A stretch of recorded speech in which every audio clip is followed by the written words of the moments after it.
புதுக்கோட்டை மாவட்டம் காட்டுப்பட்டி முனீஸ்வரர் கோவில் பொங்கல் திருவிழாவை முன்னிட்டு ஜல்லிக்கட்டு போட்டி நடைபெற்று வருகிறது. கூடுதல் தகவல்களை தருகிறார் எமது செய்தியாளர் மனோகரன். மனோகரன், வணக்கம். விவரங்கள் என்ன? வணக்கம். புதுக்கோட்டை மாவட்டம் காட்டுப்பட்டி முனீஸ்வரர் கோயில் பொங்கல் திருவிழாவை முன்னிட்டு இந்த ஜல்லிக்கட்டு போட்டியானது காலையில் தொடங்கி தற்பொழுது நடைபெற்று வருகிறது. இதில் 650 காளைகளும் 250 மாடுபிடி வீரர்களும் தற்பொழுது களமிறங்கி விளையாடி வருகின்றனர்.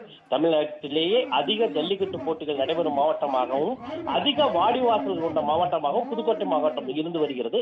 அந்த வகையில் தமிழ்நாட்டின் முதல் ஜல்லிக்கட்டு போட்டு புதுக்கோட்டை மாவட்டம் தச்சன்குறிச்சியில் ஜனவரி மாதம் தொடர்ந்து நடந்தது. இதைத் தொடர்ந்து இன்று புதுக்கோட்டை மாவட்டம் காட்டுப்பட்டியில் உள்ள முனீஸ்வரர் கோயில் பொங்கல் விழாவை முன்னிட்டு இந்த ஜல்லிக்கட்டு போட்டு தற்பொழுது நடைபெற்று வருகிறது. அந்த வகையில் இன்று புதுக்கோட்டை மாவட்ட நிர்வாகத்தின் அனுமதியுடன் உச்சநீதிமன்றத்தின் நிபந்தனைகளுக்கு உட்பட்டு இந்த ஜல்லிக்கட்டு போட்டிகளை பின்பற்றி இந்த போட்டி தற்பொழுது நடைபெற்று வருகிறது. முன்னதாக பிற்படுத்தப்பட்டோர் நலத்துறை அமைச்சர் மெய்யநாதன் தலைமையில் வீரர்கள் உறுதிமொழி ஏற்றுக் கொண்டனர்.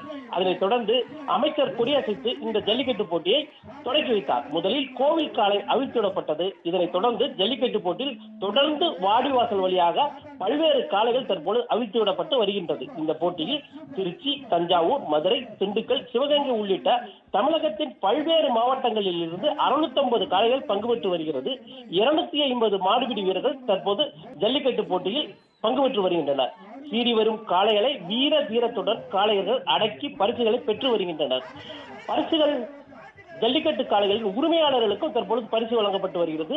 போட்டியில் வெற்றி பெறுவதற்கு பரிசுகளாக குக்கர், மிக்சி, கட்டில், சைக்கிள் மற்றும் ரொக்க பரிசுகள் தற்பொழுது வழங்கப்பட்டு வருகின்றன.